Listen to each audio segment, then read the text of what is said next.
በአሜሪካና በእስራኤል ቀጣይነት ያለው የአየር ድብደባ ቢፈጸምም ዋሽንግተን በኢራን ላይ ያስቀመጠቻቸው ሶስቱ ዋና ስትራቴጂካዊ ግቦች እስካሁን አልተሳኩም። የመጀመሪያው የስርዓት ወይም የመንግስት ለውጥ ማምጣት ነው። ታዲያ የኢራን የፖለቲካና የወታደራዊ እዝ መዋቅር አሁንም በስራ ላይ ይገኛል። ምንም እንኳን የአመራር መጥፋትና የመሰረተ ልማት ጥቃቶች ቢሰነዘሩም የመንግስት ቀጣይነት የሚያረጋግጡ ስርዓቶች ግን አልተናጉም። በታሪክ እንደሚታየው የስርዓት ለውጥ ለማምጣት የውስጥ መፈራረስ ወይም ሙሉ ወረራ ያስፈልጋል። የአየር ኃይል ብቻውን ጠንካራ የጸጥታ ተቋማት ያላቸውን መንግስታት ከስልጣን ለማውረድ አስተማማኝ ሆኖም አያውቅም። ሁለተኛው የኢራንን የኒውክሌር መርሃ ግብር ማስቆም ነው። የአሜሪካና የእስራኤል ጥቃቶች በኢራን የኒውክሌር መሰረተ ልማት ላይ የተወሰነ ጉዳት ቢያደርሱም መርሃ ግብሩ ግን እንደቀጠለ ነው። ዓለም አቀፉ የአቶሚክ ኤነርጂ ኤጀንሲ እንደገለጸው ጥቃቱን ተቋቁመው በኢስፋሃን የመሬት ውስጥ መተላለፊያ ዋሻዎች ውስጥ የተከማቹ በከፍተኛ ደረጃ የበለጸጉ ዩራኒየሞች ይገኛሉ።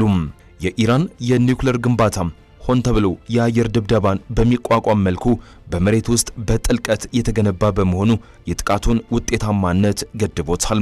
አሜሪካ ያሏት በንከር በስተር ወይም መሬት ውስጥ ያሉ ምሽጎችን ሰባሪ ቦምቦች ውስን ሲሆኑ ኢራን ግን ሰፊ የሆነ የመሬት ውስጥ የማበልጸጊያ የማከማቻና የነዳጅ ተቋማት አሏት። በሶስተኛ ደረጃ የባሊስቲክ ሚሳኤል ስጋትን ማስወገድ ነው። ኢራን ቀጣይነት ያለው ጥቃት እየደረሰባትም ቢሆን ሚሳኤል ማስወንጨፏን ቀጥላበታለች። የሚሳኤል መርሃ ግብሯ ተንቀሳቃሽ ማስወንጨፊያዎች፣ የተበታተኑ ክምችቶችንና ሰፊ የመሬት ውስጥ መጋዘኖችን በመጠቀም ጥቃቶችን እንዲቋቋም ተደርጎ የተዋቀረ ነው።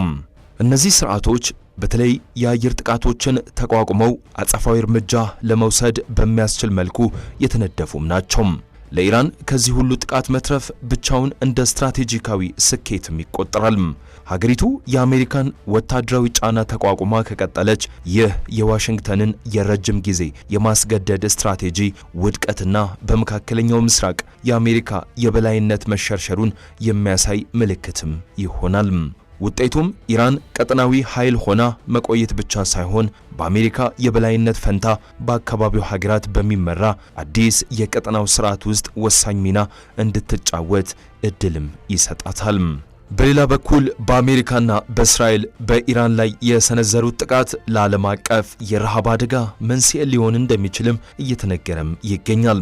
በኢራን ላይ የተፈጸመው የአሜሪካና የእስራኤል ጥቃት ለማዳበሪያ ኢንዱስትሪው ከዚህ የከፋ ወቅት ሊኖር አይችልም ሲሉ የስቶን ኤክስ ግሩፕ ምክትል ፕሬዝዳንት ጆሽ ሊንቪል ለብሉምበርግም ገልጿል። ጥቃቱ የተሰነዘረው በሰሜናዊ ንፍቀ ክበብ የእርሻ ወቅት መጀመሪያ ላይ መሆኑን ችግሩም አሳሳቢ አድርጎታል። የአሜሪካና የእስራኤል ወታደራዊ እርምጃ ከቀጠለም ሊከሰቱ የሚችሉ ዋና ዋና አደጋዎች ስንመለከት አንደኛው የቀጠናው መዘጋት ነው። ከዓለም የሰልፈርና አሞኒያ ማዳበሪያዎች ከ1/3 በላይ የሚጓጓዝበት የሆርሙዝ ወሽመጥ በጦርነቱ መባባስ ምክንያት ተዘግቷል። ወደ እስያ የሚላኩ የሩሲያ የቤላሩስና የአውሮፓ ማዳበሪያዎች እንዲሁም ከዮርዳኖስ፣ ግብጽና እስራኤል ወደ ዓለም ገበያ የሚላኩ ማዕድናት የሚያልፉበት የቀይ ባህር መስመር 5% ያህሉ ለአደጋም ተጋልጧል። ሌላው የኢራን ምርት መቋረጥ ነው። በዓለም ከቀዳሚዎቹ 10 የዩሪያ ማዳበሪያ አምራቾች አንዷ የሆነችው ኢራን ምርቷን ወደ ውጭ መላክ ለማቆምም ተገዳለች። ሌላው የዋጋ ንረት ነው። ለማዳበሪያ ምርት የውጭ ኃይል ወይም ኢነርጂ ላይ ጥገኛ የሆኑት ግብጽና ዮርዳኖስ የዋጋ መናር እየገጠማቸው ነው። ሌላው የማጓጓዣ ወጪ መጨመር ነው። የሆርሙዝና የባብ አልመንደብ መተላለፊያዎች ከተዘጉም ምርቶች በአፍሪካ ኬፕ ኦፍ ጉድ ሆፕ ዙሪያ መጓዝ ይኖርባቸዋል። ይህም ሳምንታትን የሚወስድና ወጪን በእጅጉ የሚጨምር ሲሆን የዩሪያ ዋጋም በ4 ቀናት ውስጥ ብቻ ከ$470 ወደ $531 አሻቅቧል። ለመሆኑስ የማዳበሪያ እጥረት ምን ያስከትላል? የመጀመሪያው የምርት መቀነስ ተጽዕኖም ያስከትላል። ለምሳሌ እንደ በቆሎ፣ ስንዴና ሩዝ ያሉ መሰረታዊ ሰብሎች ምርትም ይቀንሳል። እነዚህ ሰብሎች ለታዳጊ ሀገራት የምግብ ዋስትናናም ለእንስሳት መኖ ወሳኝ ናቸው። ሌላው የምግብ ዋጋ መናር ነው። በዓለም አቀፍ ደረጃ የምግብ ዋጋ በከፍተኛ ሁኔታም ጨምሯል። በተጨማሪም ሌላው የክምችት እጥረት ነው። ማዳበሪያ ረጅም ጊዜ የማይቆይና ለትራንስፖርት አስቸጋሪ በመሆኑ እንደ ስትራቴጂካዊ የምግብ ክምችት በብዛት ማከማቸት አይቻልም። ታዲያ በዚሁ በማዳበሪያ መወደድ ተከትሎ በከፍተኛ ሁኔታ ተጋላጭ የሆኑ ሀገራት ስንመለከት ህንድ ከፍተኛ የዩሪያ ማዳበሪያ ከባህረ ሰላጤው ሀገራት ታስገባለች። ይህም ሰለባም ትሆናለች ማለት ነው። ሌላዋ ብራዚል ናት። ብራዚል ሲሶ የሚሆነውን ማዳበሪያ ከኦማንና ኳታር ታገኛለችም። ሌላዋ ቱርክ ናት። ቱርክ በኢራን ማዳበሪያ ላይ ጥገኛ ናት። እንደ ኢትዮጵያ፣ ደቡብ አፍሪካ፣ ኒጀር፣ ታይላንድና ባንግላዴሽ ያሉ ሀገራትም የችግሩ ሰለባም ሊሆኑም ይችላሉ። በተጨማሪም የኢራን ቀጣይ ኢላማ በሜዲትራኒያን ባህር ላይ የሚገኙ የጋዝ ክምችቶች ሊሆኑም ይችላሉ። ኢራን የአሜሪካን ንብረቶች ለመምታት ዝግጁ መሆኗን አስመስክራለች። በቆጵሮስ በሚገኘው የኔቶ የአክሮቲሪ አየር ኃይል ጣቢያ ላይ የተሰነዘረው ጥቃት እንደ ማስጠንቀቂያ የሚቆጠር ነው። አሁን ደግሞ ዋናው የጥቃት ኢላማ ወደ ኢነርጂ ዘርፍ እየዞረም ይገኛል።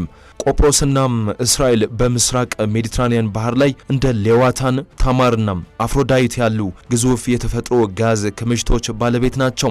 ፖለቲክስ ፕራይም ቀደም ብሎ ይፋ እንዳደረገው ገና በ2017 ጄፍሪ ኤፕስታይን ከይሁድ ባራክ ቡድን ጋር በመሆን የእነዚህን የጋዝ እርሻዎች ደህንነት በሚስጥር ሲመረምርም ነበረም።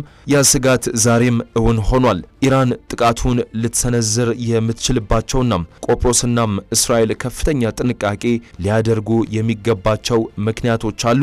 አንደኛው የእስራኤል የኢነርጂ ደካማ ጎን ነው። እስራኤል በውጥረቱ ምክንያት የካሪሽ የጋዝ እርሻን ዘግታለች።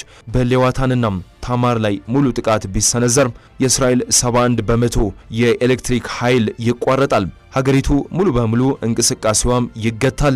መብራት ለማግኘትም ውድና አካባቢን የሚበክል ዲዝል ለማቃጠልም ትገደዳለች። ይህ ኢኮኖሚያዊ ቀውስ ብቻ ሳይሆን ስልታዊ ውድቀት ወይም ስትራቴጂክ ኮላፕስ ነው። ሌላው ዓለም አቀፍ ድንጋጤ የሚያስከትላል። በሜዲትራኒያን ላይ የሚሰነዘር ጥቃት ቴልአቪቭን ብቻ ሳይሆን ዓለምን ያናውጣል። ኢራን 20 በመቶ የዓለም ነዳጅ የሚያልፍበትን የሆርሙዝ ወሽመጥን በተመሳሳይ ሰዓት ከዘጋችና የቆጵሮስን የወጪ ንግድ ተርሚናሎች ካወደመች የኢነርጂ ዋጋ ክፉኛም ያሻቅባል። ቆጵሮስ ለግሪክና ለአውሮፓ ህብረት ጋዝ የምታቀርብ በመሆኗ የአውሮፓ መዲና ብራስለስ የጨለማው ሰለባም ትሆናለች ተብሏል። ቆጵሮስ የአፍሮዳይትና የግላውከስ የጋዝ ቁፋሮ ጣቢያዎቿን ለመጠበቅ የሚያስችል ጠንካራ የአየር መከላከያም የላትም። እነዚህ በባህር ላይ የሚንሳፈፉ ጣቢያዎች ለኢራን ድሮኖችና ሚሳይሎች የቀለሉ ኢላማዎችም ናቸው። ኔቶ ከቴህራን ጋር ቀጥተኛ ጦርነት ውስጥ ለመግባት ፍላጎት ከሌለው ቆጵሮስ ብቻዋን ልትቀርም ትችላለችም።